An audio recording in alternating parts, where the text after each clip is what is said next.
Board of Education. Yeah. Okay, can you,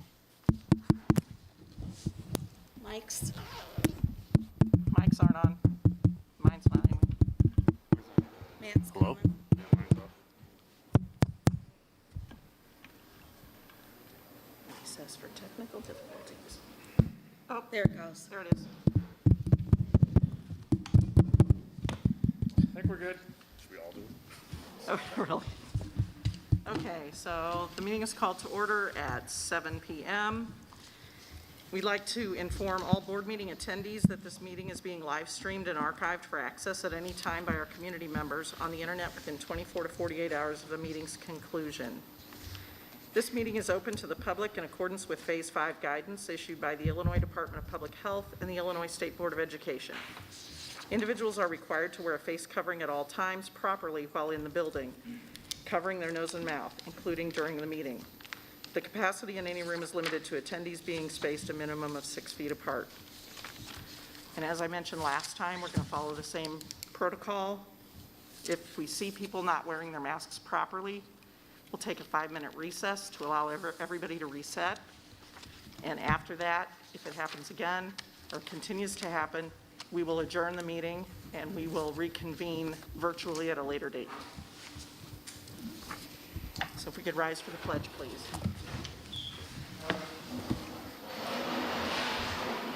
I pledge allegiance to the flag of the United States of America and to the republic for which it stands, one nation, under God, indivisible, with liberty and justice for all.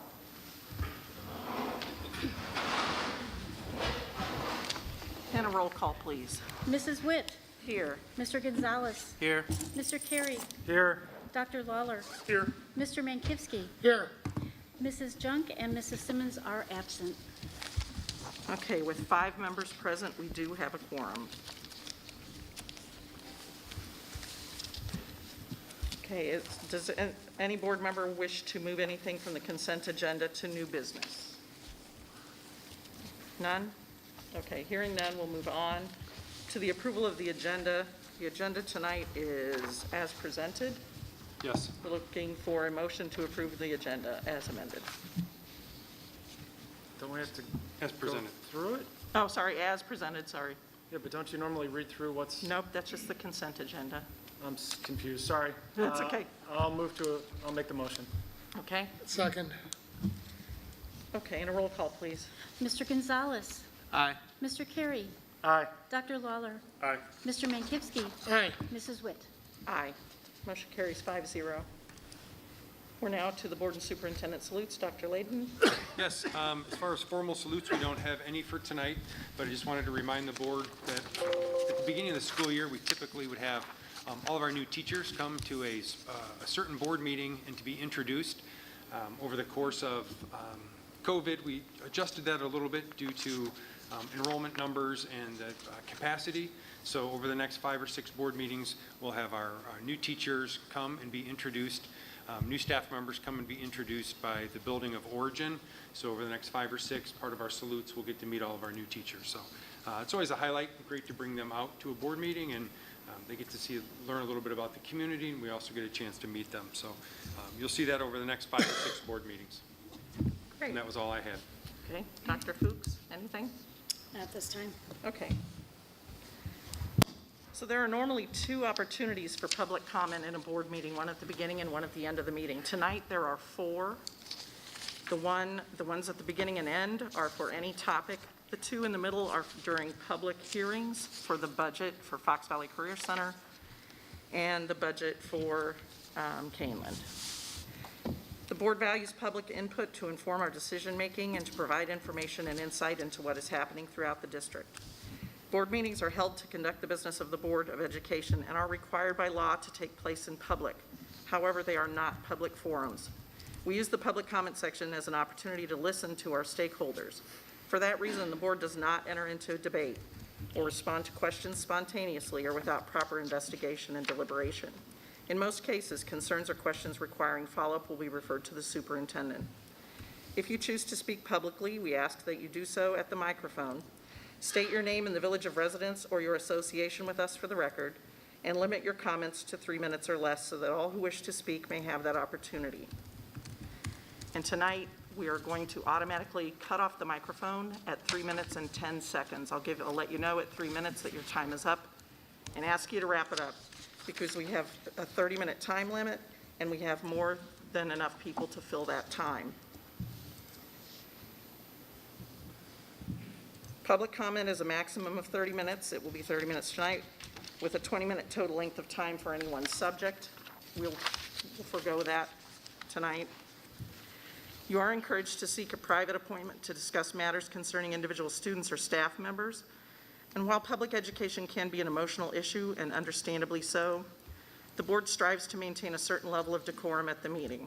Those who speak are expected to maintain a tone of courtesy and civility.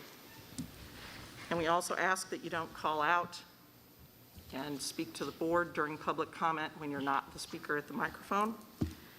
Those interruptions, we'll pause for those, and they will come off the 30-minute time limit. We also ask that you not yield your time to someone else because it basically has someone else cut in front of the other speakers on the list. So if you're done early, just take your seat and the next person, and at the end then if we have extra time, I will ask if anyone else wants to speak that hasn't signed up. So that being said, I will call the first person who is on the public comment list, and that is Luke Sharp.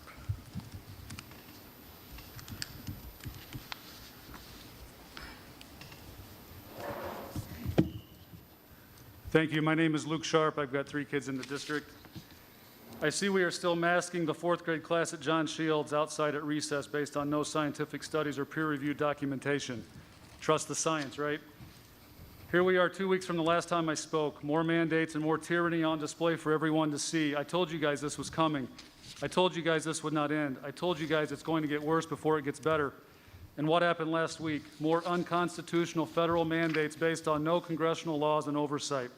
It's called rule by fiat, mandating the American people, specifically teachers and staff and soon to be students, to get the shot or else is outright medical tyranny.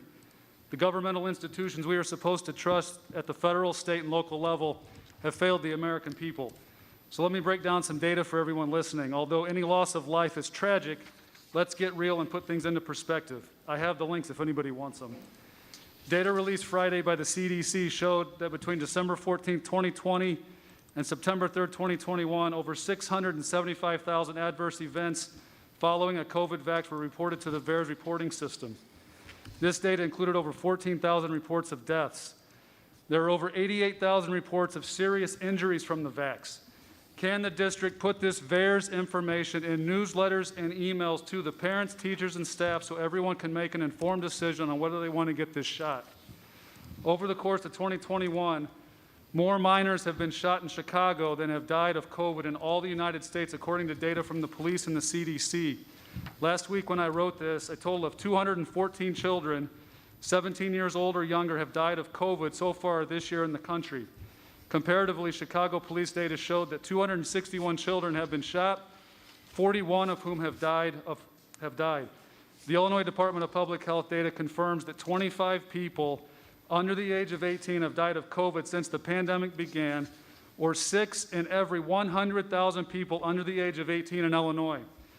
In 5 to 14-year-olds, cancer, vehicle accidents, suicide, homicide, cardiovascular disease, drowning, and the flu all rank higher than COVID for annual deaths among children in the U.S. I appreciate all those who are here today standing up and pushing back. From the illegal medical mandates to other hot topics on the agenda, like exposing our K-12 students to divisive critical race theory and the explicit sex education curriculum. To those parents and students and teachers at home who are tired of this nonsense and asking, what can we do? Get off your butt, use your talents and resources, show up to these meetings, start emailing and making phone calls and get involved. Start organizing. We the people must make our voices heard. You are not alone. We stand with you. Remember, local action, national impact. Each day, more truth percolates out into the open, and soon evil will no longer be able to hide in the dark. Fight for your kids, and let's put an end to this communist takeover of America. God said many times in the Bible, have no fear.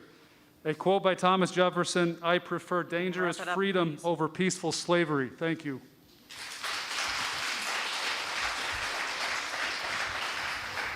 Thank you for your comments. The next speaker is Crystal Adams.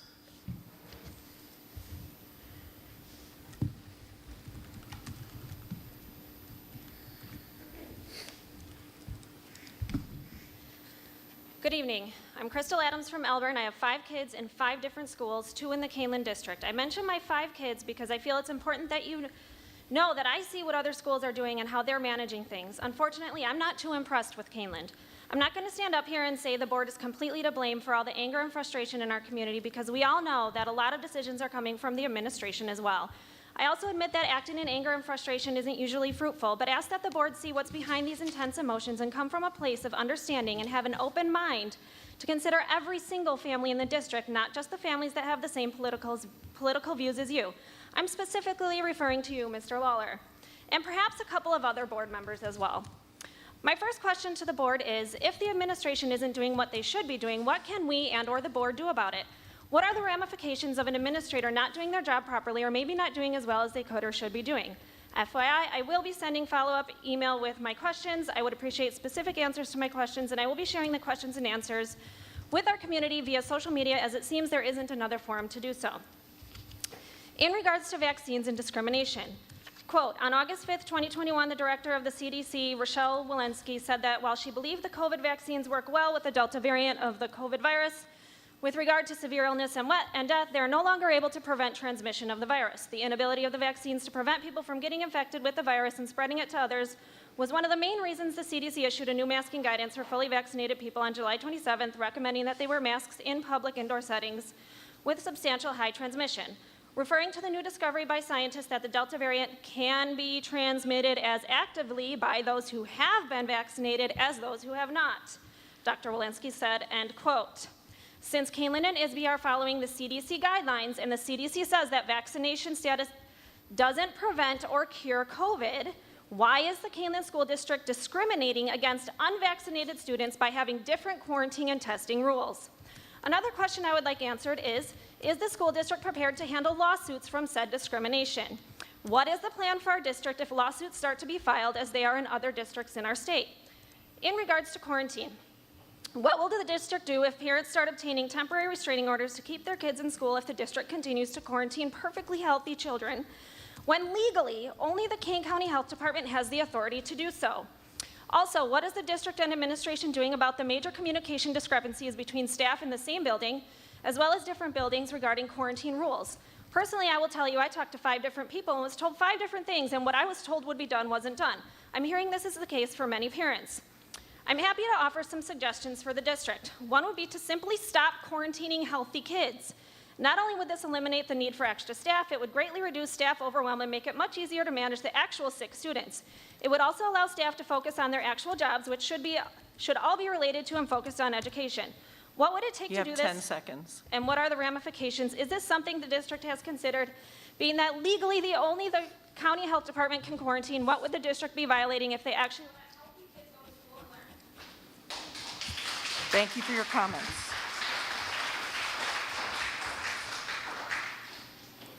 The next speaker is Robert, and I hope I pronounce this right, Podorowski.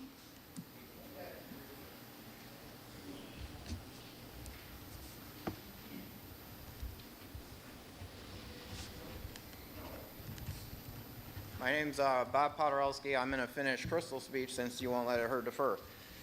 Country health departments can quarantine with what would the district be violating if they actually let kids go to school and learn. Another suggestion would be to have the quarantine guidelines simplified and posted for all school personnel, since they all obviously don't understand and know it. In regards to masks, I would like to ask the board and administration to consider hiring a third party to study the safety and efficiency of long-term all-day masks usage in children. If you're going to force a medical device on children, wouldn't you want to protect the district from liability and ensure you are not setting yourself up for lawsuits in the future? Can we add this to the agenda at a future meeting? I feel like that would be a worthy investment over some of the other investments the district is considering. I bet we could host a really successful golf outing to fundraise for such research.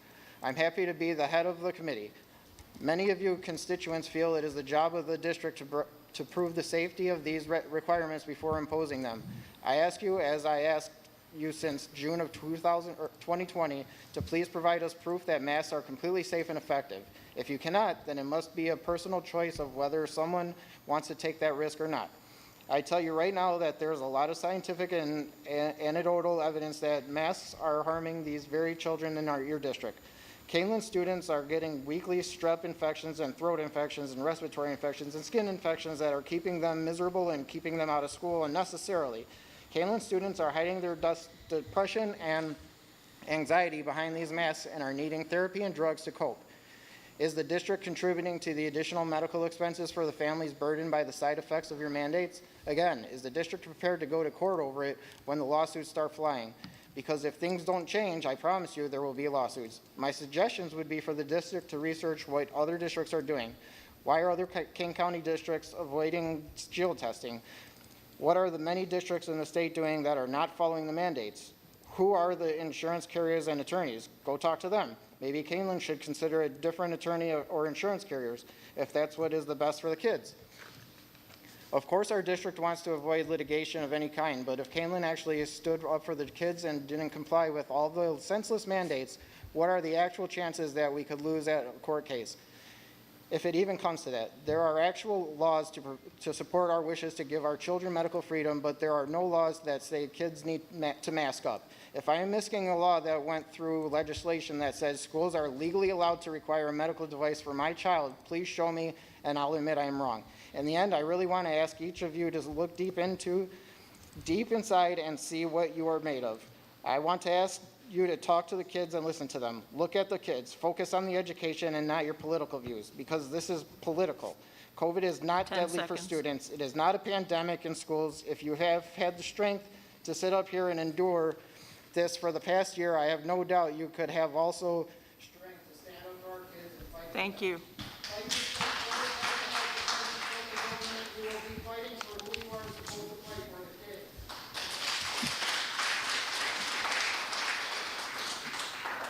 The next speaker is Heidi Lendy.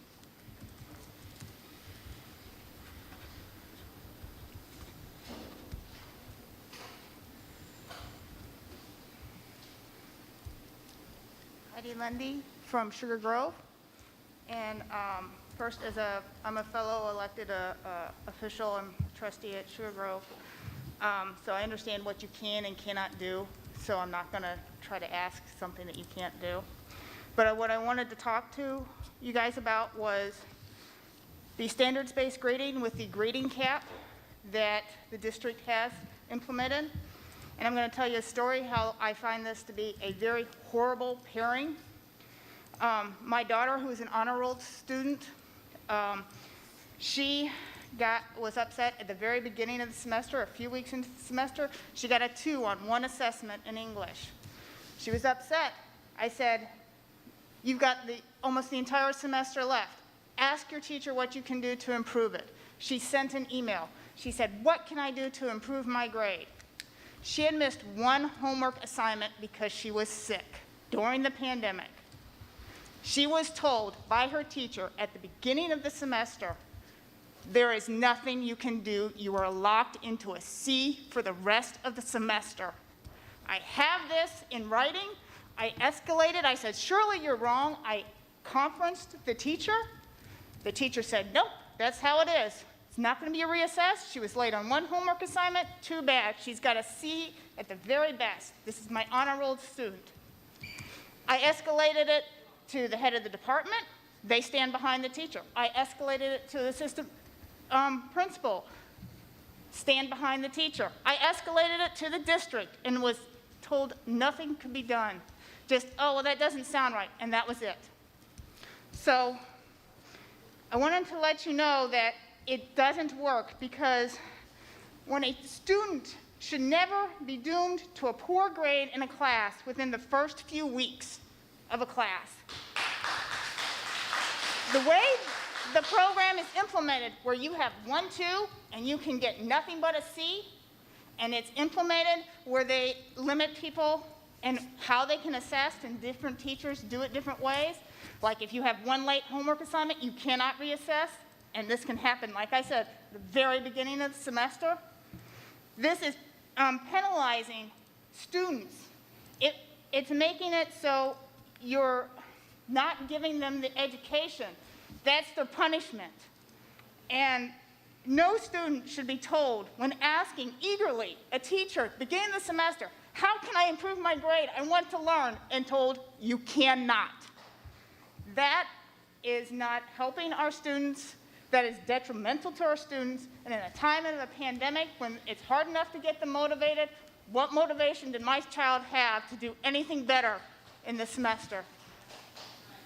Thank you.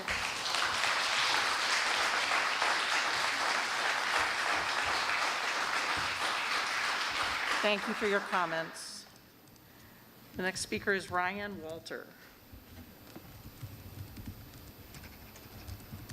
Hello, my name is Ryan Walter. My wife and I have 3 children in the Kaneland schools. Our experience with faculty and staff have been excellent. I'm an elected Sugar Grove trustee, so I understand your roles are very challenging, so thank you for serving our community. I'm here to present 2 topics. First, most conversations about Kaneland schools lead to a discussion about standard-based grading, especially at the high school level. I trust the system was well-intentioned. I'm not suggesting it's all bad, but the 3 words I would use to describe the system are frustrating, confusing, and non-preparatory. You are likely aware of most complaints, but just a few are: it promotes apathetic behavior due to the expectation of multiple chances to retake exams. While I believe in second chances, repetition and abuse of multiple chances leads to an unrealistic view of reality and does not promote doing well the first time. Completing assignments are optional, thus encouraging students to choose the minimum required, and they usually don't know what grade they're receiving until the end of the semester. Recent graduates struggle to adapt to college teaching and testing. Last spring, the district sent out an equity audit questionnaire. Likewise, I'm requesting the district formally solicit feedback from students, parents, and teachers to determine what is and is not working with standard-based grading. Second, while I trust the equity audit was also well-intentioned, hopefully aiming to provide every student the equal opportunity to succeed, using the term equity versus equality is concerning. We are seeing political and activist agendas trying to influence our children through education across the nation. Kaneland administration and teachers are reading books on social justice and strategies for teaching critical awareness. They are being trained on tolerance using, and I quote, an anti-bias framework, ironically based on biased views. Some of Kaneland's training materials come from the Southern Poverty Law Center, an extremely biased political organization that judges and identifies people who don't hold their worldview as extremists and hateful. Granted, many obviously are, but who assigned them as judge, and do they tolerate, respect, and teach my viewpoints? I sincerely ask the board to stop integrating these political and social ideologies that divide us, including Marxist-inspired critical theory, wokeism, and cancel culture. Historically, these ideologies aim to oppress, redefine words, destroy objective science, as well as dismantle individual liberties, freedom of speech, and beliefs, all in the name of equity.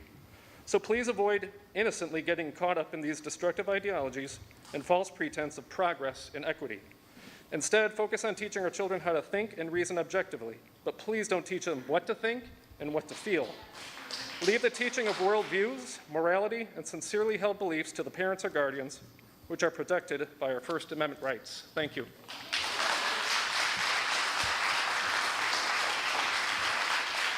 Thank you for your comments. Thank you. The next speaker is Mark Maxwell.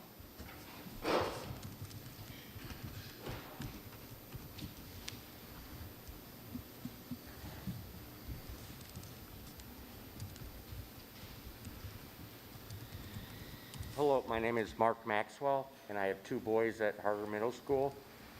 And I guess what my question to everybody is I had my 12-year-old telling me on Friday when he came over is that there's not equality for mask break time.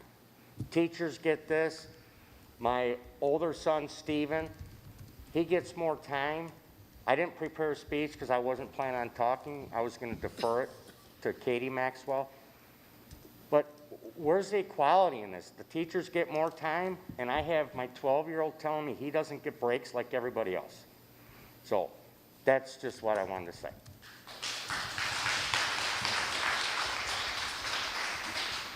Thank you for your comments. The next speaker is Katie Maxwell.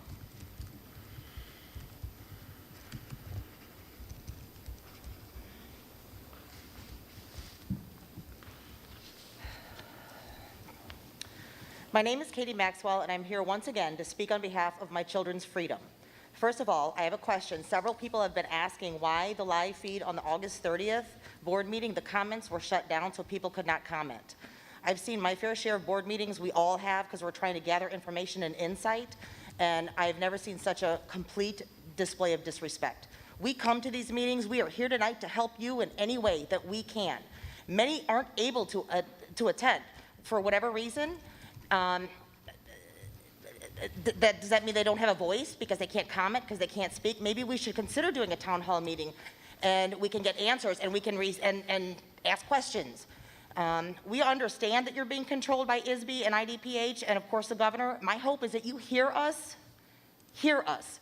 Please ask for the specific piece of legislation that gives ISB such power to take away the local control of the school board and ask for any legislation or documentation on how they plan to enforce these idle threats. As I mentioned in the previous meeting, if you fight for us, we will fight with you. Again, united we stand, divided we fall.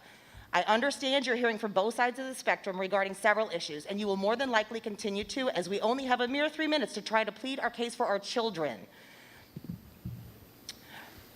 As far as the masking of our children, I understand the fear of legal liability that has been placed on you. However, I ask you to ask questions. In July, a study was published in the Journal of American Medical Association Pediatrics, or JAMA Pediatrics, that the wearing of nose and mouth coverings by children leads to an increase in carbon dioxide levels, both inhaled and exhaled, while wearing the mask. The study measured the carbon dioxide levels in 45 children. They've done many tests. This is just the one I took.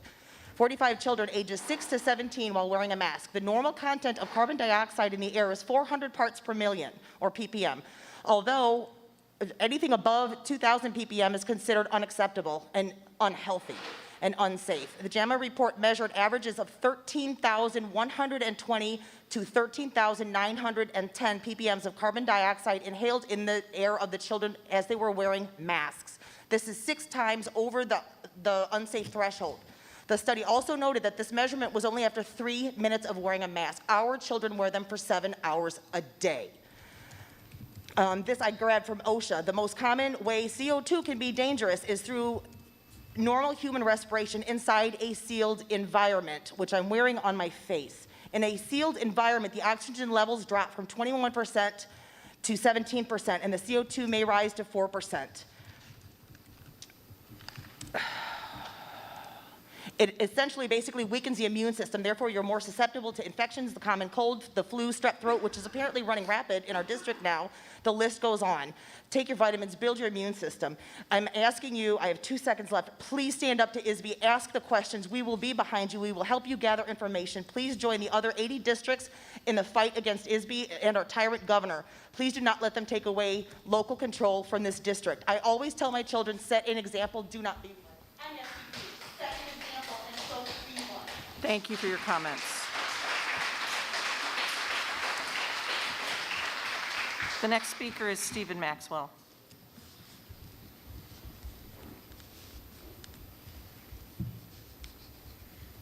Hello, board. My name is Stephen Maxwell, and I'm an 8th grader here at Kaneland Middle School. I decided to come up here and talk about masks again.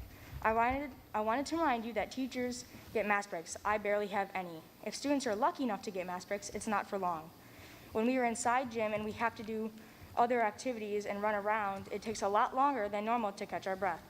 When I run with this mask on, I feel like I'm being suffocated. I know this is a different subject for many, but I don't see how it's fair for a teacher to get 3 to 4 mask breaks a day, and I only get 1 if I'm lucky. Please start listening to the parents' ideas.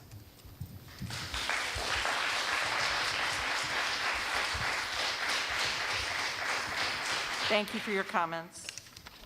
The next speaker is Amanda Nieder. Amanda, and there we go.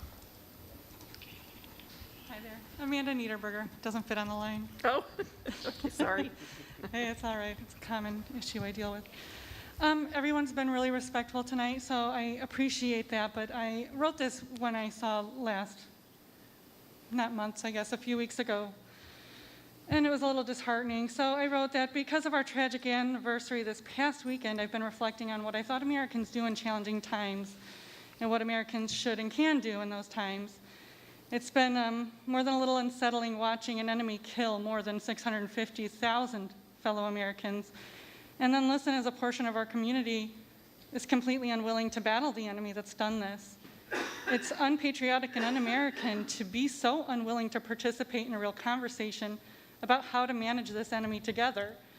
We are close to a point now where children who want to be vaccinated will be able to do so, and at that point we may be close then to herd immunity, and then the mask debate will be put to rest. However, the group of people who have come here to demand that we don't make any efforts to combat the virus will still come here to potentially shout or be disrespectful and attempt to maybe go viral on social media. There will be another topic for them to come and shout about. What can the board do to enforce anti-bullying rules at the meetings? This is a terrible example to our children, and it's divisive. It's disrespectful to the board members who are here to represent all of us, including the children in our community who are still at risk of contracting severe COVID and who deserve a safe public education. They're actually entitled to that. Thank you for enduring the bullying thus far, but a clear message needs to be sent that it's not acceptable going forward, since it does leave this building and has actually come right to my door. Thank you. Thank you for your comments. The next speaker is Tonya Grossinger.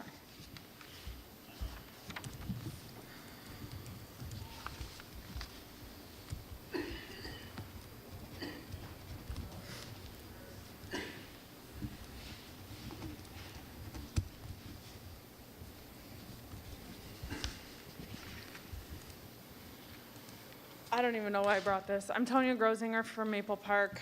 You know, I had this whole thing written out, and I wanted to use it tonight because I don't want to waste my time, but I feel like that's all we do here is waste our time. I talk, I call, I email. I sometimes get responses, I sometimes don't. So I end up doing my own investigation, I end up drawing my own conclusions, and sometimes they're right, and sometimes they're wrong. Here's one that I want to talk about. The quarantine education that our children are getting, or lack thereof, I should say, needs to be addressed immediately. This passive live stream that we all have is not working for anybody. I found an MOU that states that there will only be passive live streaming for our students between the district and the KEA. And while I have no idea whose idea that was, or if it ended up just being a mutual agreement between the two, it needs to change because other districts, surrounding districts in Kane County have better systems in place. They have quarantine teachers that are specifically assigned to students who are in quarantine so that way kids can get help versus emailing at 11 a.m. on a Tuesday, possibly getting something around 3:30, 4 o'clock on Tuesday back, or even Wednesday morning. They can keep up with their work so that way when they get back to school, they're not behind, they don't really have to make a lot up other than maybe a test or so. And this needs to happen at Kaneland as well. We heard from a parent last meeting that said that her children weren't even getting the IEP services or any help with that whatsoever. I have a friend who had 7 quarantines for her son last year. 7 times 2 is 14. That's 3.5 months of quarantine out of a 9-month school year. How is that fair? Where's the equity in their education there? I strongly encourage you to reach out to surrounding districts, find out what they're doing, try and implement a change and help our children's education. Because not only are you affecting their social and emotional well-beings now with all of this quarantine and masks and stay away from here and don't look here or touch this or whatever, you're also severely, severely, severely impacting their education. Thanks. Thank you for your comments. The next speaker is Chris Bateman.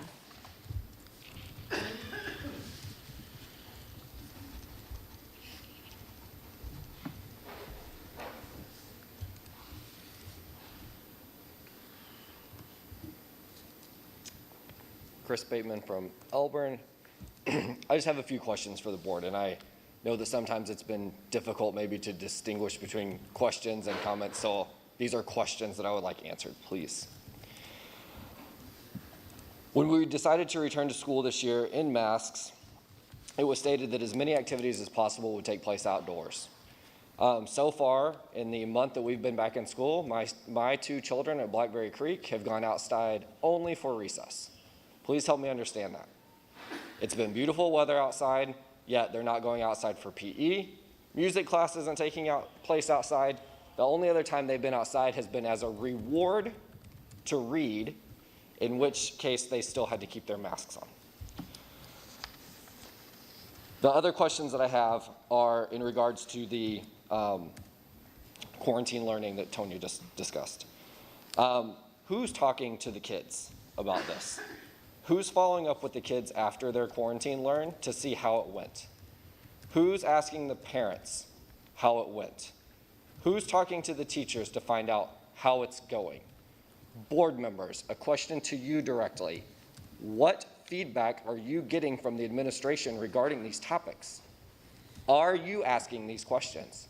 We're hearing from parents throughout the district, regardless of whether they want to wear a mask or not, if they want to pay attention to those of us that stand up here and speak or don't, that the quarantine learning is not working. The passive live streaming is not working. I'm very fortunate that my children have not had to be in quarantine yet, and very fortunate that one of my children's teachers is not doing passive learning, but instead engaging with those students when they are remote on times where they're doing work in the classroom to find out what they need help with, if they have questions, and how they can participate in the class. So please give me responses to those questions. The last thing that I want to share with you guys quickly, recently they did some art projects at Blackberry Creek, and if they finished their project early, they got to do an extra activity. This is a picture that my daughter drew. She loves art. It's one of her favorite classes at school. And they watched this short video and were asked to draw a self-portrait. Is it okay if I step up so you can see it a little closer? I'd rather you'd stay there and Okay, fine. show us. Incredible. This is the picture that she drew. A little blonde-haired girl in a mask. It is visible. But when you open it up, these are all the things that are hiding behind her mask. You guys see that? Awesome, silly, thoughtful, fun, artistic, kind, weird, happy, smart. We don't let the kids take their masks off except for when they're at recess, and we don't let them go outside any other times. This is what we're hiding. This is what we're covering up. This is what's not giving a chance to be shared. Do you understand? Do you understand? You have 10 seconds. If you'd like to hand the picture to our secretary, Mr. Carey, he can pass it down the row and we'll look at it and we'll give it to you at the end of the meeting.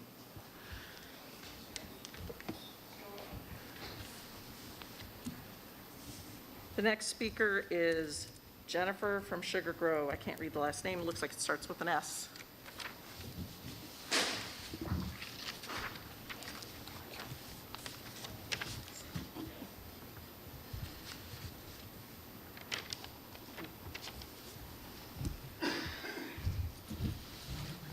Hi there, Jennifer from Sugar Grove. First of all, I want to say I appreciate everybody that spoke tonight. I agree 100% with everything you're bringing up, from the grades to the masks, everything, so thank you. I want to read something to you really quick. History has taught us that during times of trouble, we should turn to our leadership. We look to them for direction, empathy, trust, and respect. Unfortunately, differences of opinions turn into division, and communication becomes redundant. A recently published article identifies this and solidified the author's true intentions of the continuous us versus them mentality. The message is solely one-sided, and what the author is missing is the other's point of view, his stakeholders. So, I'm going to read that article to you, just bits and pieces from Aaron Lawler, that was posted September 9th, 2021, titled Empathy is American. I quote, "Although the anti-mask, anti-vax, and anti-mandate folks are in decline, their voices certainly are not. And at any school board meeting, it is likely a dozen to 24 people will be protesting. And just as likely, they will share their frustration during public comment. But the error that a number of these folks are making is they believe they speak for the whole community. They do not, end quote. Well, Aaron Lawler, you are wrong. I think I stand here, as well as a ton of other parents, that we are speaking for a ton of other stakeholders that are not here tonight, whether they are too scared to speak because of discrimination and retaliation, or they just don't want to speak at all. I've had parents come to me, call me, come to my house, asking me to speak on their behalf. I've had parents message me, Facebook message me, call me saying thank you. I had Community College Wabansie reach out to me saying thank you for standing up for us. At the end of this, Aaron says, I quote, although I can only speak for myself, which obviously he didn't because he brought up the school board, and not my roles of a school board member or instructor at our local community college, I can say that I communicate with large parts of our community on a regular basis, end quote. Same with us, Aaron, same with us. You also say, quote, I am often confused by this sentiment, end quote. Well, maybe if you would open up your political views or take your political views out and actually understand what we are talking about and get to learn what we're saying, you wouldn't be so confused. I know that that's part of your conduct and your board conduct, that you need to be open to all of our views, and you guys are not.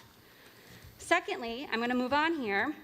I agree with paying the money for the funds from the COVID-19 to hire consulting firms to look at what's going on with our children, because I've heard multiple times that everybody thinks it's us parents saying it.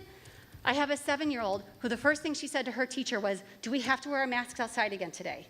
She says to me, Mom, the only reason I don't mind a mask is in a music class, they can't see me not singing.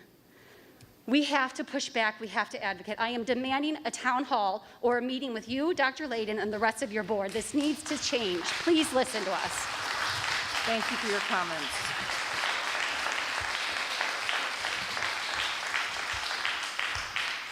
So we do have additional speakers, but they're going to have to speak at the end of the meeting in the second public comment because the 30-minute time limit is up and we need to get on with the rest of the business of the board.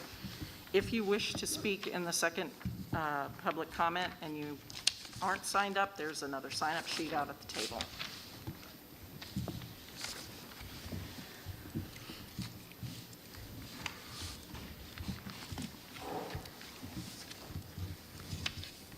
All right. Tonight's consent agenda contains the following action items: the approval of the treasurer's report from August 2021, the approval of minutes of the August 30th, 2021 regular meeting, the approval of resignations and employment of staff, the approval of destruction of audio recordings from closed session meetings from March 2019, and the following informational items: the field trip notifications, the Freedom of Information Act report, and student suspension data report. We'll entertain a motion that the consent agenda be approved as presented. So moved. Second. And a roll call, please. Mr. Carey. Dr. Lawler. Aye. Mr. Mankivsky. Aye. Mrs. Witt. Aye. Mr. Gonzalez. Aye. Motion carries 5-0. Move on now to the first item of new business, which is the public hearing and approval of 2021-2022 Fox Valley Career Center budget. And if you'll give me a moment to make sure I have everything. I'll give you the, all right. Yep, annually, before I turn it back to President Witt, annually, we have the approval of the budget for the Fox Valley Career Center and Kaneland School District. Both of those come with a public hearing. So in a second, I'll turn it back to President Witt, and she can walk us through the process. And a reminder that the public hearing during both of these budget items are for the budget themselves, not other topics. Okay. So I will call the public hearing to order to consider the Fox Valley Career Center budget, and it is 7:44. And I'll ask Dr. Fuchs to give us a brief overview of the changes or information. Thank you, President Witt. The tentative budget for Fox Valley Career Center was approved in June. There have been minor changes since that time. Since that time, they've updated the enrollment information, the anticipated tuition based on the updated enrollment amount. By the way, the Fox Valley Career Center receives most of its revenue from tuition from the schools where they send students to participate in the programs. Additionally, their grant revenues are slightly larger than anticipated back in June. And then in terms of expenditures, they've been able to hold those pretty well since June. Their total revenues are $2,113,167.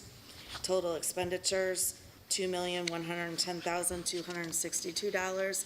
It leaves a surplus or an expected surplus of $2,905. Again, a budget is a plan, and this is the Fox Valley's plan for the 21-22 school year. This budget has been in progress since last winter, and this is the final step of that process. Thank you. So at this time, I will call for public comment on this specific topic, which is the Fox Valley Career Center budget. Keeping in mind the guidelines stated earlier in the meeting, we follow all the same guidelines. We don't respond to any questions at this time. Discussion will happen after the public comments and before the vote. So are there any public comments on the Fox Valley Career Center budget at this time? Okay, seeing none, I will close the public hearing at 7:46. And now, board members, if you have discussion, questions, et cetera, we can do that now.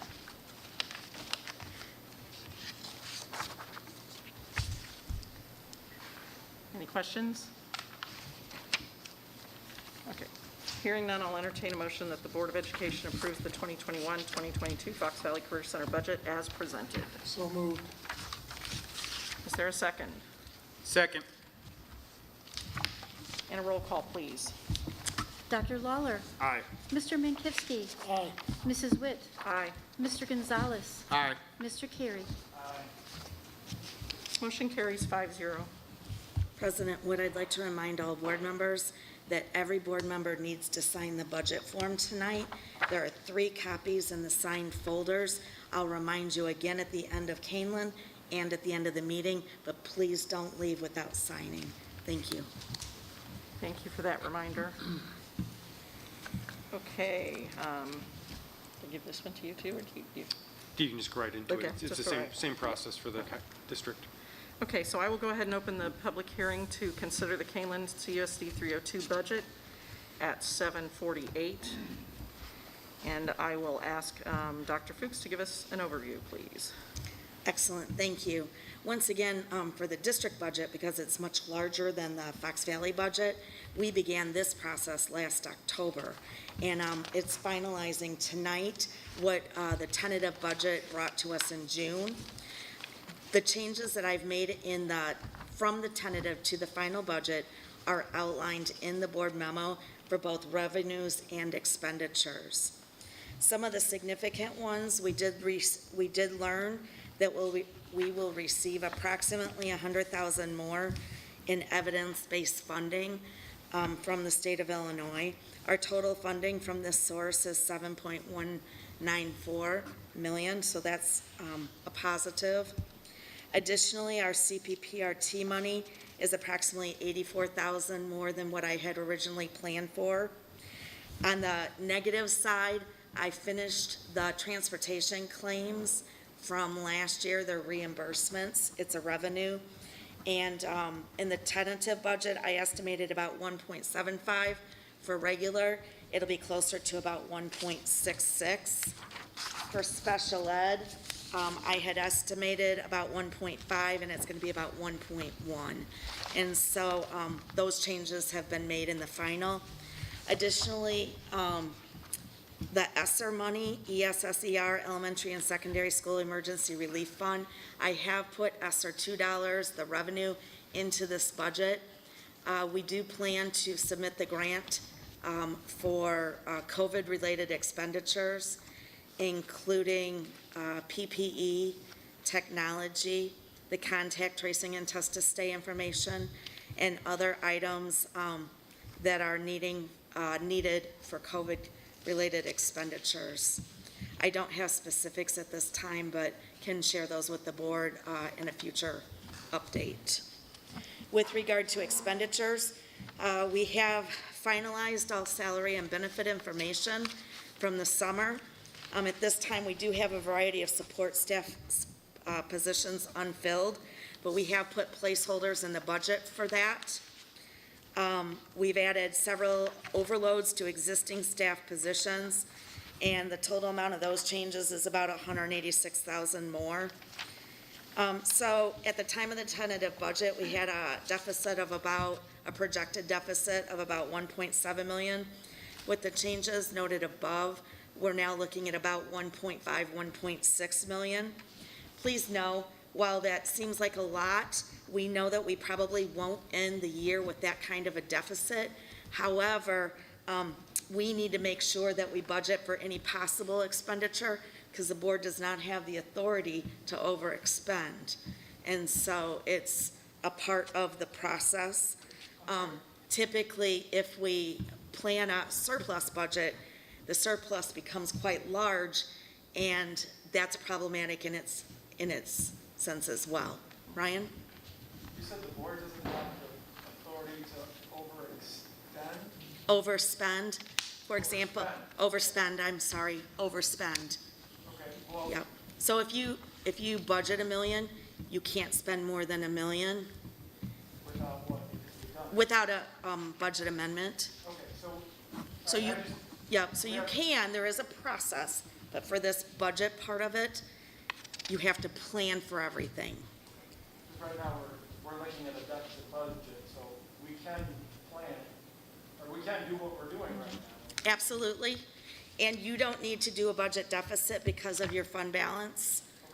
Okay. A reduction plan isn't necessary because you still have plenty of money in your fund balance. And what we're talking about is a 2%, 2% of our operating budget, roughly, deficit, which is not uncommon based on years past.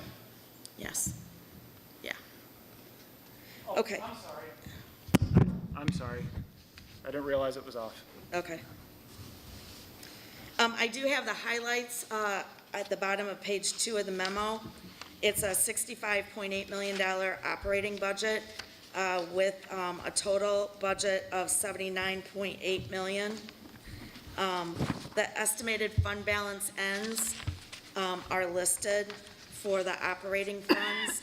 We expect the ed fund to end with about 3.45 million, O&M 4.2, transportation 3.4, working cash 1.7, for a total fund balance of approximately 12.7 million at the end. Let's see. Revenues we're expecting to be about 2.7% more than last year. In expenditures, we've only budgeted 1.1% more than last year. One feature of the budget is the vendor list, and that shows the miscellaneous sources of revenues from our various vendors. That's in the budget. Again, the board's approval of the budget will indicate approval of those vendors. That's how it's always been typically brought to the board. And finally, this budget could not have come together as such without the input and the help from almost everybody across the district. I'm the mouthpiece for this, but please know that lots of people put a lot of time and energy into the development of this budget, including the board in the fall when you start to set the parameters and such. Again, there are 3 copies in the signed folder. Once it's approved at the end of the meeting, I'd appreciate making sure that we get everybody's signature. The page 5, that shows you your final budget summary. It's got all of your different funds. The operating funds are in the middle, and then the revenue expenditure summary is at the end. Thank you. Okay, thank you. So at this time, I will open the floor to public comment specifically on the Kaneland District 302 budget, keeping in mind the guidelines stated earlier in the meeting. And so if there are any public comments, yes, please come to the microphone. Please come, sorry.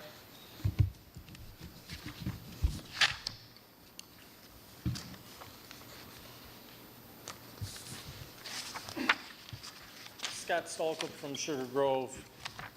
It was hard to hear. Can you review again if the operating budget is in the black or in the red for everybody? It sounded like we were going to operate in the red in a deficit, and if that's the case, I have an issue with that. So the information is given, I don't know, do we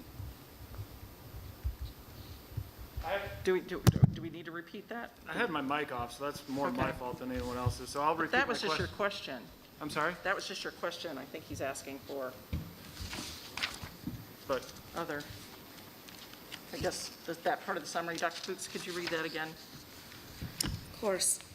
We ended last fiscal year with a positive, so please know that last fiscal year, we projected a $2.5 million deficit, but we ended with a positive.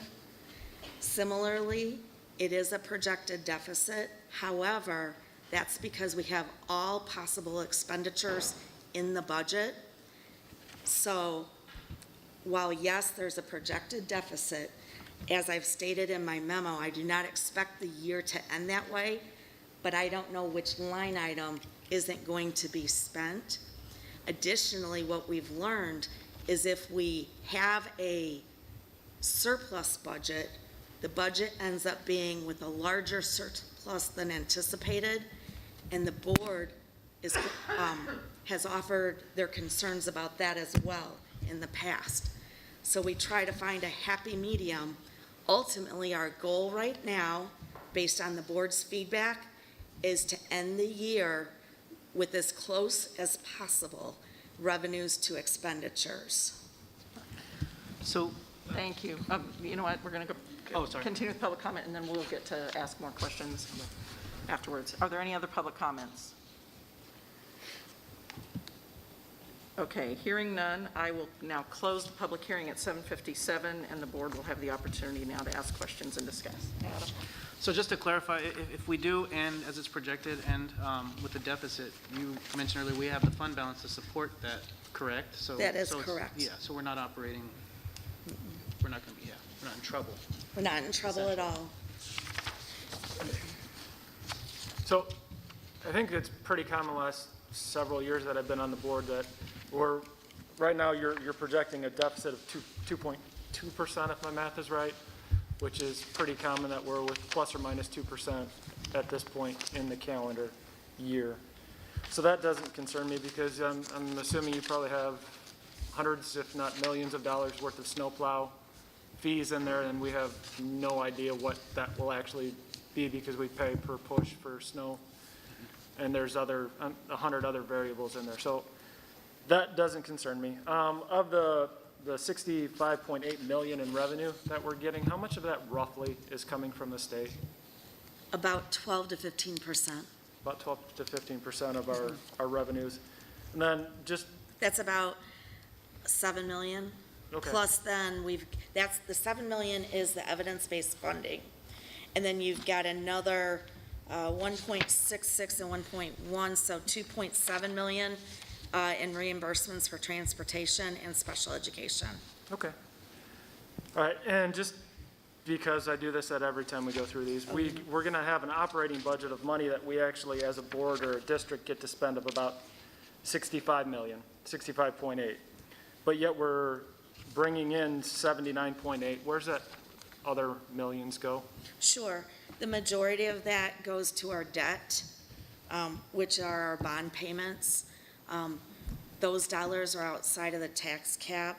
It's outside of the operating funds because the voters have approved those dollars. They come directly from the county through tax payments. And then once we get those payments, we make our bond payments for them. But it's not considered operating because we have no ability to change it at this point unless if you refund your bonds, which we don't have any refundable right now. So just to put it in simple terms, we're just a pass-through for that money. While we collect it, we don't get to decide how we spend it. It's already been legally assigned to the bonds and I would other agree with issues. that. Yep, 100%. Thank you. Mm-hmm. It's around 12 million, your bond payments. Other questions, comments from the board? So just being new to the board, new to this process, historically, so I see we're budgeting, again, to touch on the subject at a deficit. Traditionally, has it been that way? Do we tend to over budget to be conservative and estimate for high costs throughout the year, such as like snowplow fees and that? And Yes, we do. okay, Yeah. that's just a conservative approach to ensure we're not. I have a file, a document that I can share with the board. I bring it out typically when I do the financial projections, and it will show you what we've budgeted and where we landed for each year for the past 7, 8, 10 years. I've got, lots of history. Historical data. And that's November, December, correct? Yes. December-ish. So that would be December, Adam. Okay. Any questions, comments from the board? Okay, hearing none, I'll entertain a motion that the Kaneland Board of Education approve the 2021-2022 budget for Kaneland CUSD 302 as presented. So moved. Second. And a roll call, please. Dr. Lawler. Aye. Mr. Mankivsky. Aye. Mrs. Witt. Aye. Mr. Gonzalez. Aye. Mr. Carey. Aye. Motion carries 5-0. Move on now to J3, which is the approval of a half-time social worker position at Kaneland Harder Middle School. Yes, as Dr. Atkins. Thank you. As you know, we track throughout the school year and the summer students, student needs, and as student needs become apparent either through 504 plans or IEP plans, we are required to meet those needs with staffing assistance. So I'll turn it over to Dr. Atkins, and he'll provide an update and then the request for approval of additional staffing. Thank you. As the board knows, anytime we have an increase in our student populations that require additional staffing, either through IEP or mandates in terms of student to staff ratios. Yes? Sorry. As you recall, anytime as we monitor our student enrollments, if we reach a point where more staff is needed to comply with IEPs or special education requirements, we'll bring those requests to the board. That's what we're doing tonight. We've had several new students move into Harder Middle School that have IEP services for social work, as well as several existing students who had increases to their IEP minutes for social work. When we look at all of that together, it does require that we add additional staffing to our social work allotment at the middle school to meet those needs. In doing the scheduling of that and looking at the needs of that, we'd be able to accomplish that with just an increase of a 0.5 social worker. So we're here tonight at the board to ask for that staffing so that we could meet the needs of our IEP students here at the middle school. Okay. And the cost of that half-time position? We typically budget $60,000 for a full-time, so half-time would be an approximate $30,000 increase. I do have the allotment in the final budget for that position. Correct. Questions from board members? Anyone? Dr. Atkins, is there any concern that finding a half-time person might be more difficult than a full-time person? Terrific question. We currently have 1.5 FTE here for social work. We do have a 0.5 social worker who is willing to go full-time for us. So yes, that was my first question too. Other questions? Okay, hearing none, I'll entertain a motion that the Board of Education approve an additional half-time FTE for social work at Kaneland Harder Middle School. So moved. Second. Oh, Sorry, go ahead. no, that's okay. This is second by Mr. Gonzalez. It's been made and seconded, and a roll call, please. Mr. Mankivsky. Aye. Mrs. Witt. Aye. Mr. Gonzalez. Aye. Mr. Carey. Dr. Lawler. Aye. Motion carries 5-0. Move on now to item J4, the approval of a test to stay and contact tracing staffing. Yep, this is the topic we shared at the last board meeting. We had a consensus of the board to go ahead and create the job descriptions, determine the salaries and the responsibilities for these duties. So as a result, we're bringing it back tonight for formal approval so we can get those positions hired as soon as possible. And Dr. Atkins can tell you a little bit more about the test to stay protocol. Excellent, thank you. So as we discussed in the past, the amount of detail and work involved in contact tracing and soon to come, the test to stay process required us to look at additional staff to support our work. Before we get too deep into it, I do want to take a quick moment and thank our nurses at the building, our health assistants at the building, our principals and our administrators for all the contact tracing that they've been doing. As I'm sure you can imagine, it is quite a task to undertake in addition to all the regular duties that each of these staff have. So a special thank you to them, and I hope that with approval from the board, these positions will help alleviate some of that workload and allow them to focus on their regular duties as well. So what we've looked at to help us here are 4 staff members, part-time. We're looking at approximately 4 to 5 hours per day, where we would have 1 person assigned to each of our 2 largest buildings, the high school and the middle school, and then 1 person assigned to split 2 of our elementaries. So 1 person for KBK and KST, and then another for KME and KSS. It's important to note, too, that given the nature of contact tracing and test to stay requirements, it's going to ebb and flow. We anticipate that we will have a significant number here at one building one day, but then not the next, as kids come in and out of the test to stay protocol. So it is our intent that those 4 staff members not just focus on their assigned buildings, but for example, if I only have 1 student to conduct test to stay testing with and a small number of contact tracing at my site, I would then contact the other sites to see where there might be overages or additional numbers to work with and support those sites as well. The test to stay protocol will be coming. It's a function of the state's IDPH guidelines for returning students to school, so that if a student's identified, and if I misspeak, Dr. Fuchs, please step in. If there is a student identified as a close contact yet not displaying symptoms, they're able to stay in school and test on days 1, 3, 5, and 7, and provided that they continue to be negative on those days, they would not have to quarantine and isolate. The net goal of test to stay is to increase student attendance, to keep our kids in the school. The test to stay protocol is the Binax Now test. It is the minimally invasive nasal swab, so it's not the way back one there, but the rim of the nose application. It does provide those results for the kids so that we know, hey, they're still negative, they can stay. They're still negative, they can stay. Should they be positive, then of course they would need to isolate in accordance with the decision tree. Yep, go ahead. I would just add, in order to participate in the test to stay program, they must be currently participating in the SHIELD testing. Correct.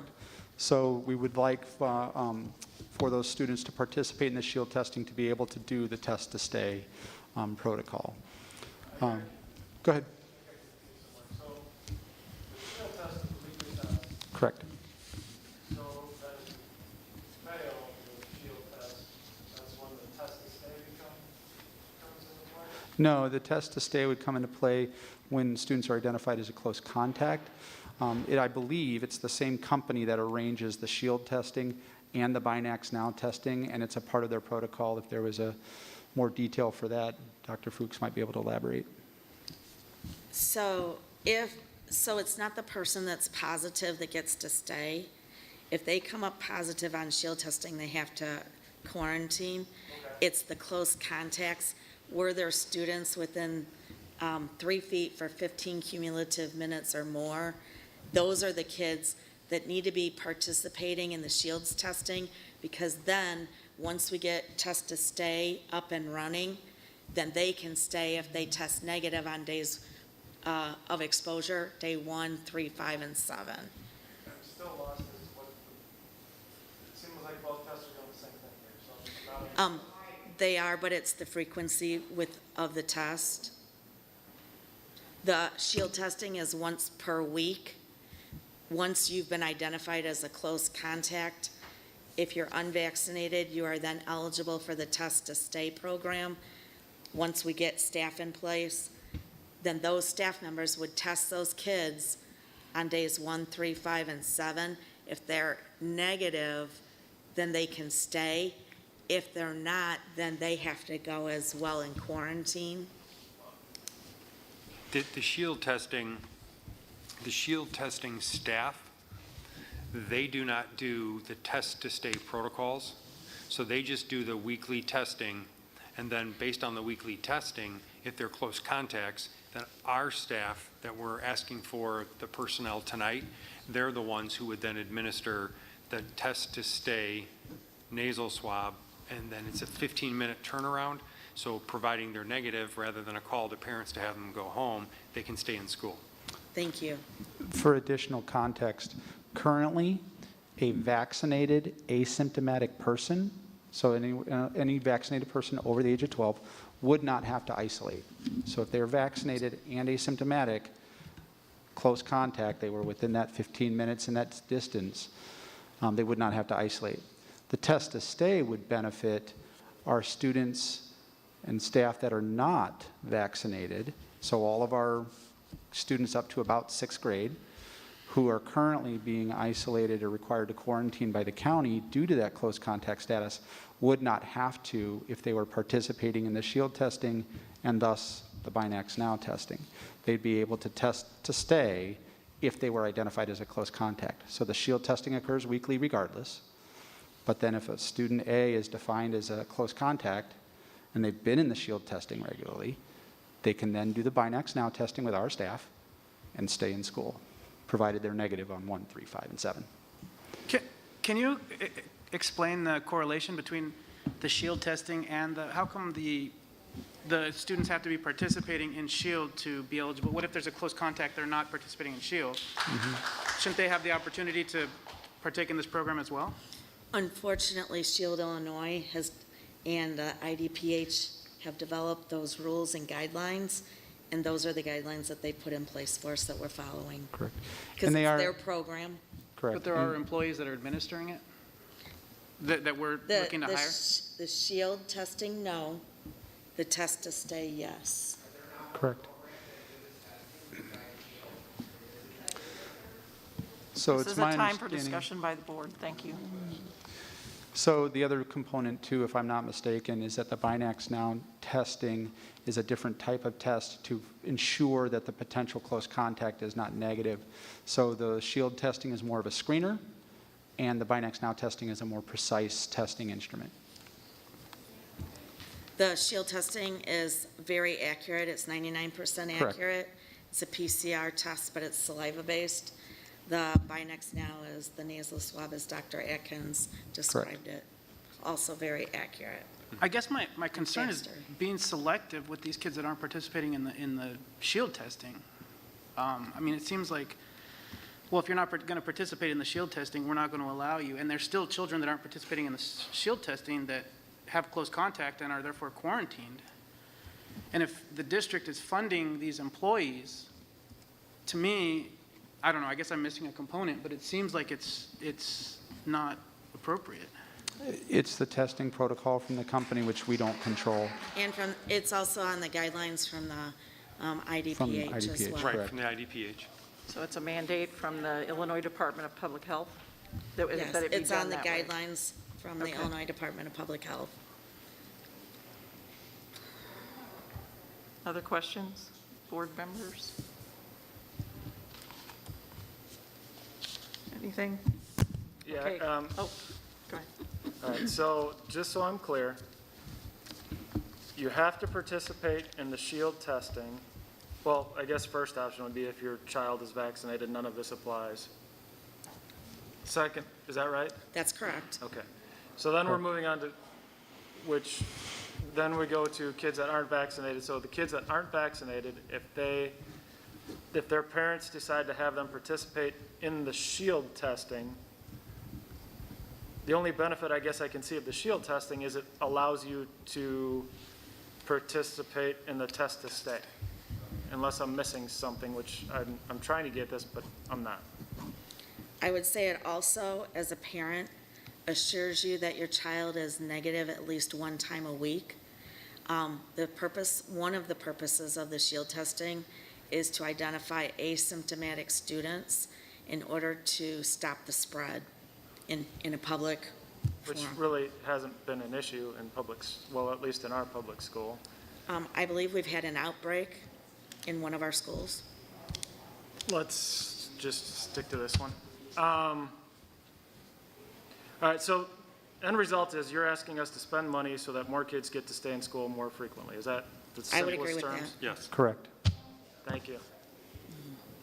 Other questions from board members? Anything? Okay.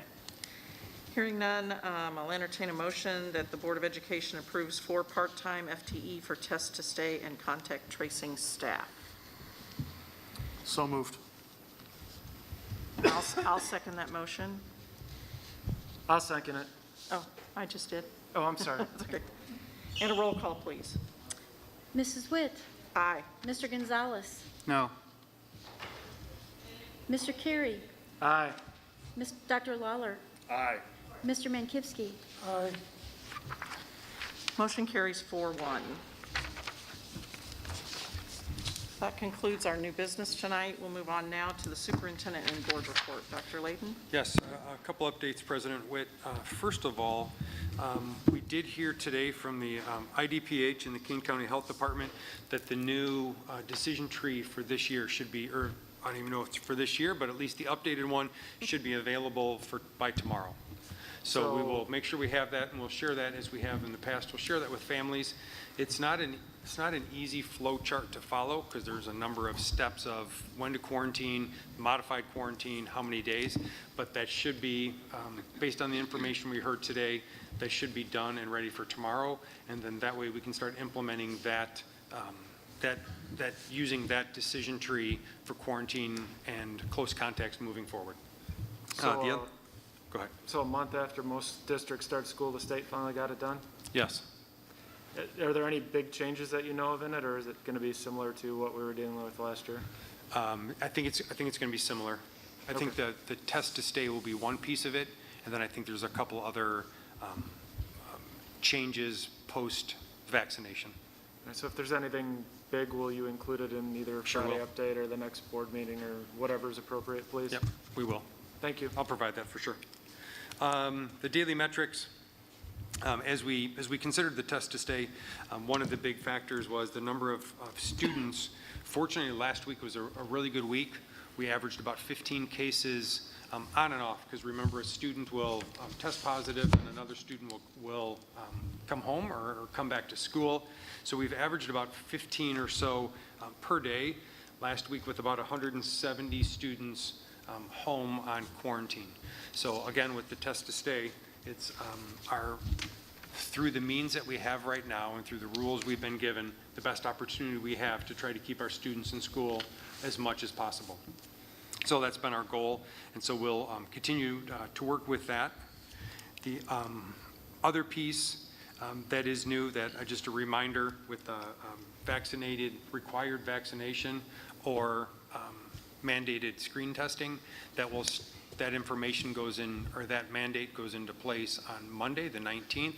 So starting next week, Dr. Atkins and the directors have been doing a great job trying to secure all of that information to make sure that we do have our staff and all of our teachers in compliance with that, to make sure we're following that mandate. And then the last piece I had, the Hall of Fame. Next year, if you recall, next year is our 25th anniversary of the Hall of Fame. So the Hall of Fame met last week, and one of the things that we're planning is the 25th anniversary next year, which is going to be a series of events throughout the year rather than one standalone item or one standalone event to commemorate the 25 years. There'll be a series of events through the fall, winter, and spring, so the availability for staff to be able to attend, board members, community members, to see other Hall of Fame Hall of Fame members be re-recognized again. So that'll be next year, and that's all in the planning now, and more of that information will follow. Those are the updates that I had. Okay, thank you. Dr. Fuchs? I just wanted to mention that the insurance committee met this past week. We had present the EOI and Chubb. They're offering the new benefit with the life insurance with long-term care. The sign up for that new benefit is starting on Monday, and it runs for 2 weeks, I think. Again, the board is not contributing to that benefit, but the employees are being offered that benefit, so we're excited about that. Additionally, we went through our typical business, one of which is the review of the fund balance of the Kebtf, the Kaneland Employee Benefit Trust Fund. It's down right now to about 1.7. August was an expensive month. As you know, last year in the spring, the board approved an increase that was higher than the renewal. And so I do hope throughout this year that we see that fund balance start to grow a little bit. We will keep our eye on it as an insurance committee and address it as needed. Okay, thank you. Board members? Anything? Okay, we'll move on now for topics for future agendas. Any topics requested from board members? I have a topic. Okay. And forgive me if this isn't the right forum. I'm new, and I did complete my training, Dr. Layden, I promise. I'd like to address, or at least have a discussion regarding the remote learning that's going on for quarantine students at this point.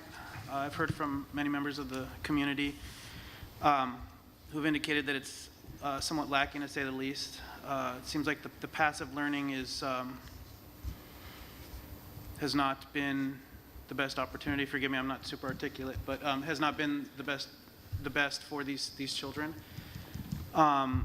You know, if these kids are going to be quarantined, some of them, it's outside of their control. They were in close contact with someone on a bus. My concern is that these kids are going to be left behind. They don't have the opportunities to ask questions, to ask for clarification from their teachers. And so I don't know where our hands are tied or what we can do, but I'd like to at least address it, have a discussion, and see if there's a better, or if there are opportunities for better learning going forward. Okay, so the way this works is you need to have a majority of the board members present to agree with adding that to a future agenda. Please. I mean, I'm not opposed to talking about it, is that something that could also be in a Friday update? I mean, or is it a full presentation, do you think, Dr. Layden? I would defer to Adam and ask him what exactly information you're looking for, what you would like. Well, I guess I'd like to discuss options to move forward. So, you know, what can we do as a board to approve what we need to ensure that the students aren't falling behind? I mean, I think it's a concern, and I've heard it time and time again. So I'd like to see some action rather than just information, but if that's what you're asking. You seem unsure, Aaron? I just don't know if that's the process. So the process would be if, okay, so there are 3 people who have given a thumbs up I'll give you a thumbs up. to put it on an agenda. Because it's not coming from the administration, if they don't have a recommendation, there wouldn't be a recommendation for a vote. After the discussion, you could make a motion, and then it would be subject to the vote of the board. So then, do I make a recommendation that, like, one of the options I've heard is hiring tutors that can come in and interact with these children? I mean, do I say, So that I'd would like be to make during a the discussion, recommendation? you would bring that up, and then, Okay. Yeah, that would be during the discussion, Adam. Okay. so we'll put it on a future agenda, Okay. and everybody will talk about it. And we'll bring Probably information. also good to have the full board at some point, so. And again, forgive me Not that being- we can guarantee they'll be here, but. Forgive me being new to the process. No, I'm no, trying no. to figure out, you know, I see an issue and I'm trying to figure out Yep. how we can address it, so. You did it just right, so. You're fine. That's exactly what. Yeah. Matching the intensity of I'm sorry, Bob, couldn't hear a word you said. It's a matter of matching the intensity of services, especially if we're talking students with IEPs or 504 plans. If we're matching the intensity of the services specifically to the student needs in remote learning, in the remote learning setting. So if you have specific information that you need to evaluate that, then Send give it to those to Dr. I will. Layden ahead of time. I will, yep, I Okay, will. and I will say also, just how this works, it isn't always exactly the next meeting, because if we have a meeting that's already No. huge, we've been okay lately, so, we put it on the first available agenda where we can. Yes, Okay. thank you. So are there any other topics for future agendas? Go ahead. I'd like to discuss standards-based grading again. We have new board members, I'd like it on the agenda. I don't really necessarily have a course of action, but I think maybe the board needs to be educated on what it is, how it works, so that we can make better decisions in the future. And an update on where we are from last time? What subjects use it, what subjects don't, that type of thing. Do other people want to discuss that? I say yes. Okay, so we're good.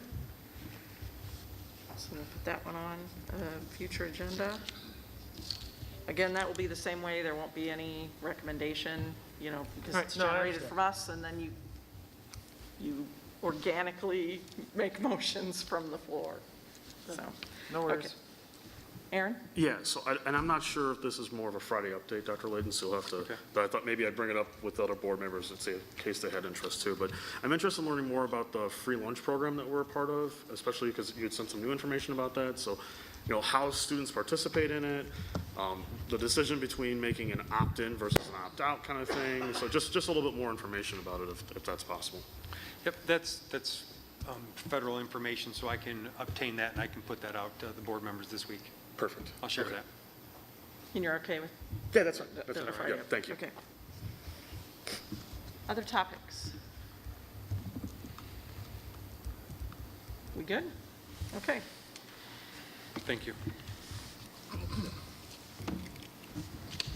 Okay, so this is the second opportunity for public comment. And we do have, people will be able to get everyone in. We're going to start with the people that were on the first list, and the first speaker is Scott Stalkup.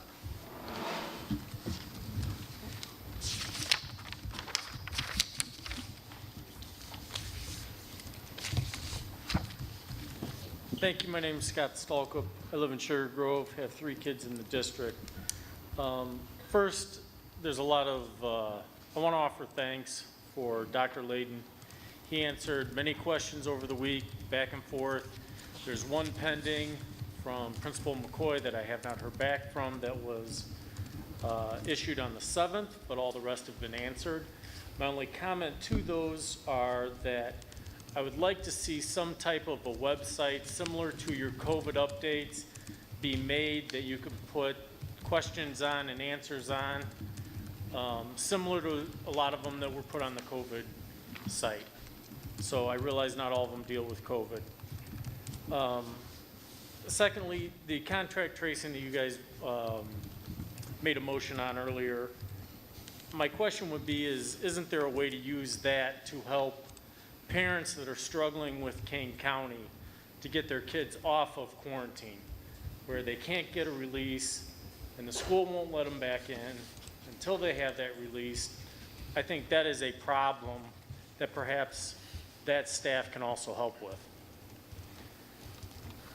I know that the timing and the public addressing the board is always short and you run out of time. Maybe there's other venues. Maybe you need a special meeting of just public to address the board. And I realize that it's not due to engaging or answering questions, but right now you're not probably going to hear everybody tonight. So in as much as you guys publish that you want to hear public comment, I think it's an obligation to offer more time. And that's a sole item that you guys can control. And lastly, I mentioned it last week, and I'm going to mention it again. I do pray for you guys. I drive a distance every day. I have an hour in the vehicle each way to work, and I pray for you guys. This week, I want you to know I prayed for your discernment. I prayed for your patience, your wisdom, and your knowledge and clarity for right and wrong. And if there's something specifically you'd like me to pray for you for, I'm happy to do it. Dr. Layden has my email. Please send me a request. I'm happy to pray for you. Thank you. Thank you for your comments. The next speaker is Samantha Sauer.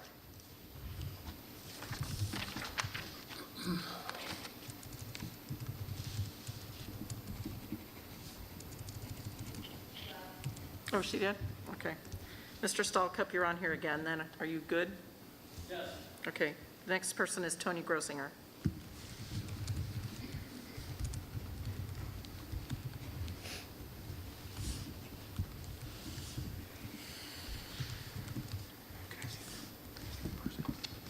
So I have a couple questions.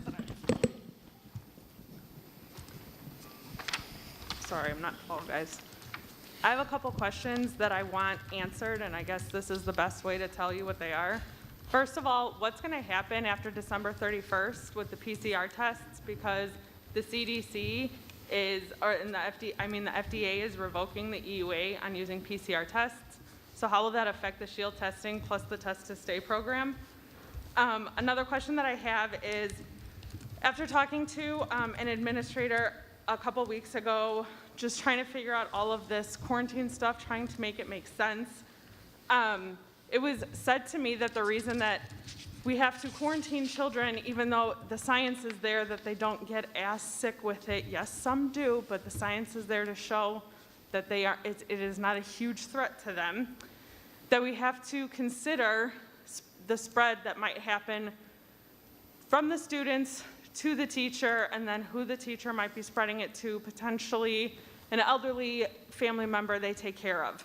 And while I can empathize with that seriously, if we are allowing vaccinated students and teachers who are asymptomatic that can still spread the virus, right? If we're allowing them to stay in school, isn't that still a threat to the teacher and then that potential family member? I'm really trying to make sense of this. It doesn't make sense to me, and I don't think it makes sense to a lot of other people. You know, our kids suffered a lot last year with lack of time for education, I would say, and we need to figure out a way, and this is where I had said last meeting, please start asking questions to ISB, to IDPH, to the King County Health Department, somewhere to help make this make sense, because just hearing, well, that's the guidance, that doesn't help try and figure out how to best educate our kids. And the last thing I want to say, just to clarify something for many people up there, I have never once said that I spoke on behalf of Kaneland community. What I have said is that I speak on behalf of the group that I run, and I would never, ever try and say that I am the person that knows all that's going on in Kaneland. I've never claimed that, and I'd appreciate if that would be cleared up for everybody, because I'm tired of getting blamed for that. Thank you for your comments. Thank you. The next person is Jessica Kalal.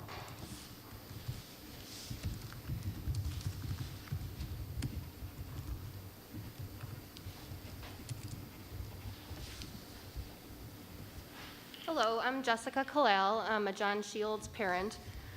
First, I wanted to address some of the discussion that you guys just had about adding items to an agenda and how that works. The issue of the remote learning and the education that the kids are getting while they're being quarantined, that should be a priority to the board, and that is something that you can easily add on to the next agenda. You can actually add something to the agenda 48 hours before a meeting. So that could easily be added on to the next agenda, and there's enough parents who think that's a priority. And honestly, you should too. I noticed that board member Lawler kept mentioning a Friday update. No, we want to discuss these things in an open meeting with the public here, not in your Friday update. I'm here specifically to talk about masking outside at John Shields and the zones. Before this rule was implemented, this was the only break that my kids had at school to take their masks off. For 7 to 8 hours a day, they were being forced to wear masks at school, but they could take them off outside. No longer, for 2 weeks, they've been having to wear masks outside and stay in zones. This has been taken away from them for arbitrary and what I believe is political reasons.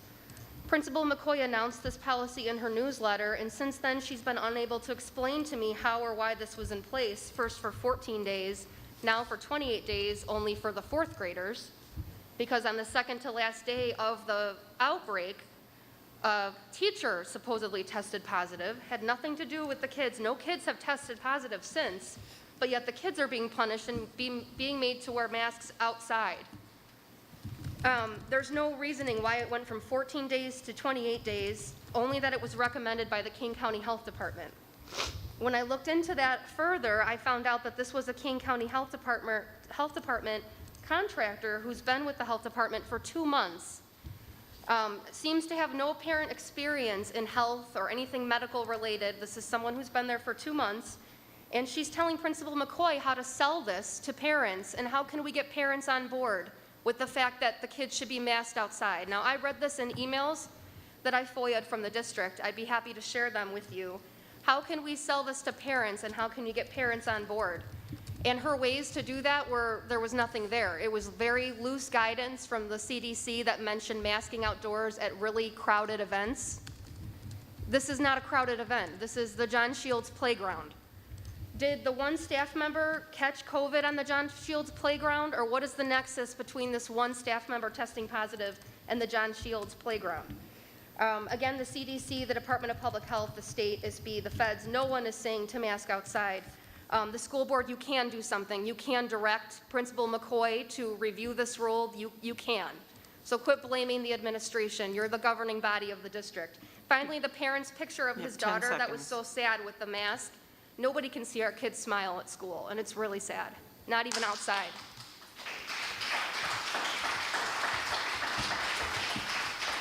Thank you.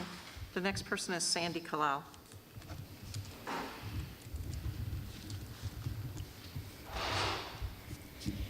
Hi, I'm a registered nurse with 35 years experience working in the hospital setting and currently work in behavioral health.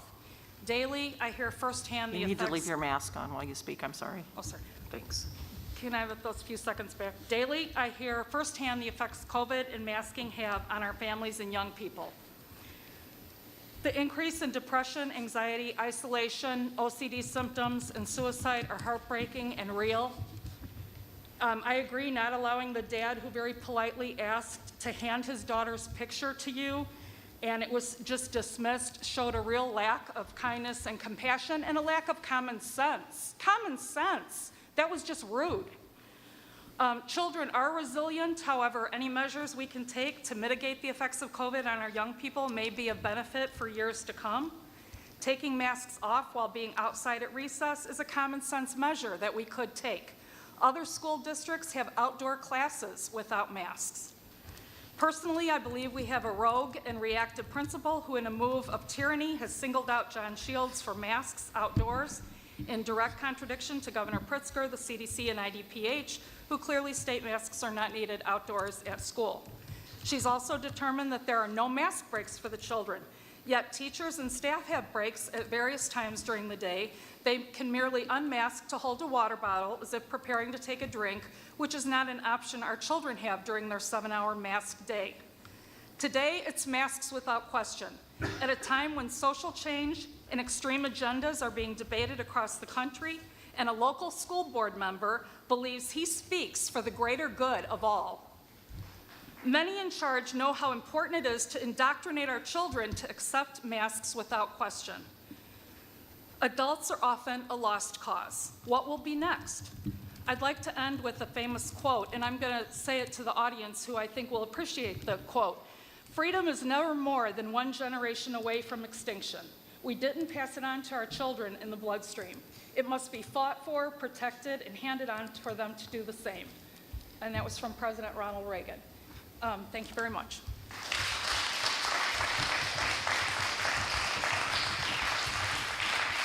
Thank you for your comments. The next person is Chris Bateman.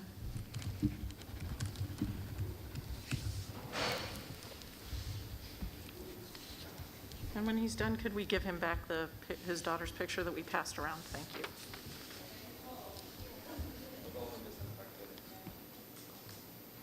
Just a couple questions, additional questions now regarding the testing. It might be good, as Mr. Stalkup mentioned, to put this on a fax page or send out frequently asked questions or something, because this is going to come up over and over. The PCR test, no longer valid as of December. What's the next steps? Please explain in detail. You mentioned that the guidelines, that it's a set of testing guidelines as to why some students, why you have to be opted into the shield testing in order to do the I get to stay in school testing. That's a guideline, right? Or is it a rule? Please clarify, because if it's a guideline, does it have to be followed to that strictest of measurements? Vaccinated kids, I'm sorry, are apparently not allowed to test. Can we get some more details on that? I've been told that it's because the shield test doesn't work on vaccinated kids. I have lots of questions there. But additionally, to Tonya's point, and a good point for a fax page, what are we doing about this? Because vaccinated students and teachers can just as easily catch COVID and can just as easily spread COVID, and we're going to let them walk around willy-nilly in the building when they have a close contact, when the rest of our kids have to sit at home and watch their classmates on a TV statically. So just to clarify, the vote that you guys did earlier on approving those 4 head count was a vote to discriminate against kids based on their medical needs. So just so you're all clear on what you voted for, thank you, Mr. Gonzalez. Thank you. Beth has the picture if you need it back. The next speaker and the last speaker is Crystal Adams, the last speaker on the list.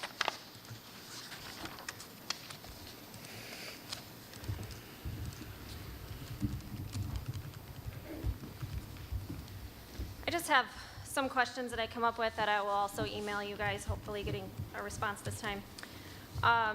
Has the school looked at the chemicals or any negative effects on the nasal swab Binax Now test? Because from my understanding, a lot of these swabs have carcinogenic chemicals on them, and I wouldn't want the district to, be liable for any lawsuits that might come up from that or any harmful effects to our kids. Do you have proof that this is a safe test to do? Also, why wouldn't vaccinated people be eligible for test to stay if, like you said, the vaccinated people can spread COVID? So this makes no sense to me. Please look into this. And also, is there another option for test to stay besides the shield option? If someone's not participating in shield, could we find another solution for test to stay? This seems like our tax dollars are going to fund staff to discriminate against students who don't opt into shield. And just in general, why aren't vaccinated kids required to follow the same rules as unvaccinated? Again, if they can get and spread COVID, this discrimination is sickening. I'd also, again, like to point out, I would like to add an agenda item to consider third-party testing about the safety and efficacy of long-term all-day mask use. Please do this. Please do this. If there's any way I can help, I have a team of parents that are willing to help. Whatever we can do. If we need to do a fundraiser to fund this testing, I'll be the leader. I'll throw a real successful golf outing. I promise lots of people will be there. We need to make sure that what we do to our children is safe and research-based. It needs to be safe. And these chemicals and injections and masking and discrimination, this is not good for our kids. Also, there's some other random things that I want to talk about real quick. I'm wondering what's going on at the schools, specifically the high school, where there's this communication breakdown. Communication regarding quarantines is very sloppy. Communication to the health department is not happening, or it's not happening in a timely manner. Communication to students about quarantine and requirements in school and the live stream, it's not happening very well. Also, on a separate note, I'm curious why students who were not in the district last year are not able to participate in the IAR testing. This seems kind of fishy and odd to me. I thought it was a requirement for all students. So what's the difference between if they were in the district last year or not? Thank you. Thank you for your comments. There's a little bit of additional time. Are there additional public comments at this time? Okay, seeing none. We do not have a closed session tonight, so after the vote to adjourn, the recording of tonight's meeting will be concluded, and I'm entertain a motion to adjourn the meeting. So moved. Second. Second. Okay, all those in favor by voice vote? Aye. Aye. Opposed?